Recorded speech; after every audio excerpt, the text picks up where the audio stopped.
Et donc pour décrypter tout ça ce matin, notre invité Lilian Renard, rédacteur en chef de Tribune de Lyon. Bonjour Lilian, merci d'être avec nous.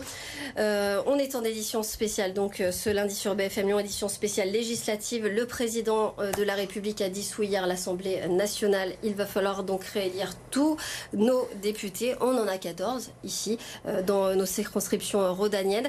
Première question, est-ce que les cartes peuvent être rebattues? Est-ce que nos députés actuels vont tous garder leur siège ou non?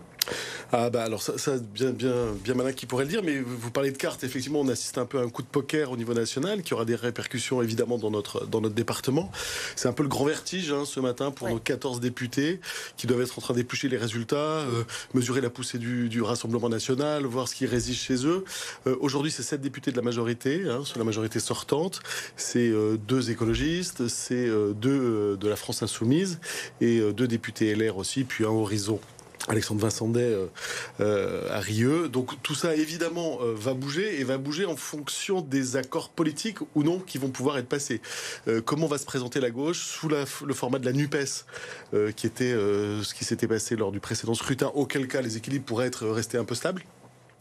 Qu'adviendra-t-il des 2 députés LR qui sont plutôt dans le nord du département face, là on l'a dit, à une poussée forte dans leur territoire du Rassemblement national, et selon quelle alliance et alliage politique? Est-ce que LR va choisir de continuer de partir seul? Est-ce qu'il y aura un rapprochement de certains députés craignant pour leur siège avec la majorité présidentielle? Donc c'est tout ça qui va déterminer effectivement dans quelle mesure les équilibres vont pouvoir bouger. Il faut voir dans les prochaines semaines, parce que c'est vrai que ce qu'a annoncé le président de la République, la majorité présidentielle, c'est que la majorité présidentielle ne présenterait pas de candidats s'il y a des candidats républicains donc, qui se présentent également, ce qui voudrait dire par exemple dans la circonscription de Villefranche, la 9e circonscription, Alexandre Portier est député sortant, il est républicain, ça veut dire qu'il n'y aurait pas de député Renaissance en face, c'est ça qu'il faut comprendre? Alors on n'a pas encore vraiment tout compris de ce que voulait dire le président de la République, c'est pas très clair, puis faut-il encore définir l'arc et le champ républicain, mais voilà, on voit qu'il y a une tentative de la majorité d'aller chercher à ses marges de nouveaux partenaires, et notamment chez LR, pour élargir un socle qui est quand même très friable. On a vu dans ces résultats que le score de la majorité présidentielle était vraiment étriqué. Jamais peut-être une majorité au pouvoir avait obtenu un score si faible. Donc évidemment, voilà, la Macronie dit on va pas aller chercher des députés qui sont dans le champ républicain, espérons pouvoir les consolider dans une majorité. Est-ce que ça sera quelque chose que les LR au niveau national accepteront, ou au contraire poseront une posture d'indépendance et de défi? Donc tout ça va se recombiner dans les jours prochains. Ici, donc on l'a dit, vague du Rassemblement national largement majoritaire dans le département du Rhône. Qu'est-ce que ça veut dire tout ça? Comment on peut analyser ces résultats? Alors, ils viennent pas de nulle part. Je veux dire, le Rassemblement national et avant le Front national, je veux dire, pousse dans le corps électoral français quand même depuis bien longtemps.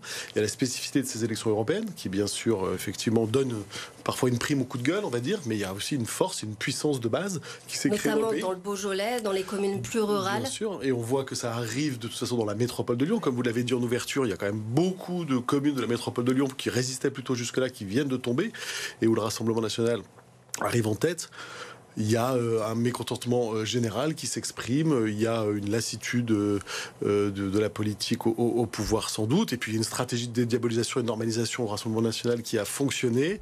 Il y a des jeux tactiques politiques, que ce soit dans le camp de la majorité présidentielle ou des postures à gauche qui font qu'il y a une espèce de climat de bazar généralisé en France, et où, en se présentant sous les traits de la nouvelle respectabilité, le Rassemblement national capitalise. Enfin, voilà qui fait avec effectivement... cette campagne notamment construite sur le sujet de l'immigration, qui est un sujet majeur ces derniers mois, avec cette percée du RN, est-ce qu'on peut envisager ici dans le Rhône un député un jour du Rassemblement national? Est-ce que c'est possible?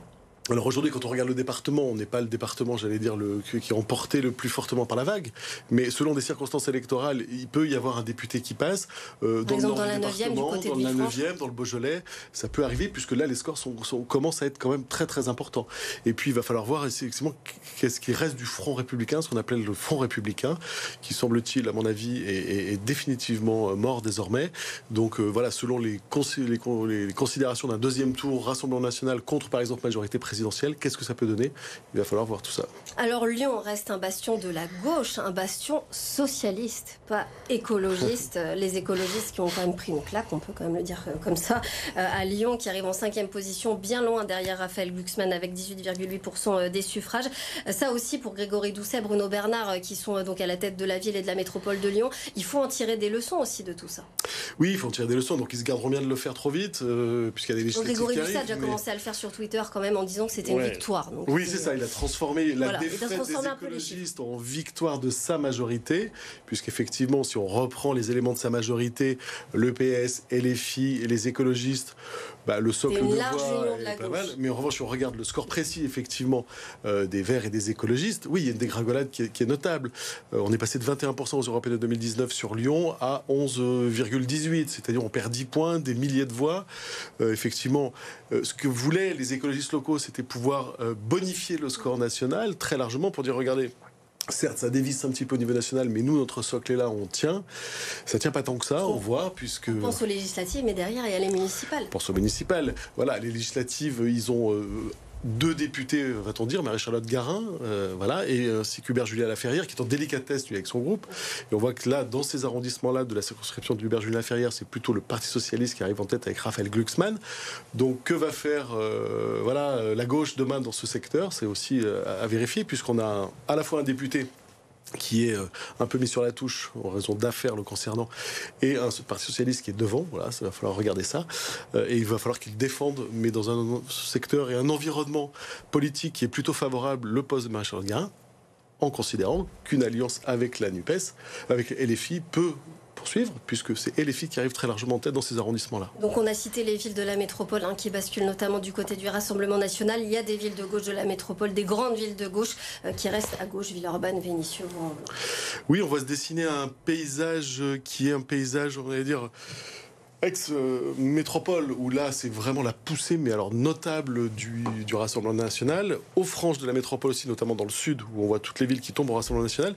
Et puis on a la couronne lyonnaise, des grandes villes populaires, des grands ensembles, Vénissieux, Rieux, Vaux-en-Velin, qui là s'ancrent du côté de LFI. En revanche, Villeurbanne, ce qui est étonnant, parce que LFI arrive premier à Villeurbanne, et le Rassemblement national deuxième, qui est une ville socialiste. Donc là on voit aussi quand même une petite dominante locale avec, au sein de la gauche, et les filles qui gardent le leadership, j'allais dire. Sauf sur Lyon, vous l'avez dit, c'est Raphaël Glucksmann qui sont en tête, mais on sent que les filles demeurent très très forts dans ces couronnes lyonnaises. Dernière question très rapidement. 57% des votants des Lyonnais, des Rhodaniens, se sont déplacés dans les urnes. C'est pas mal.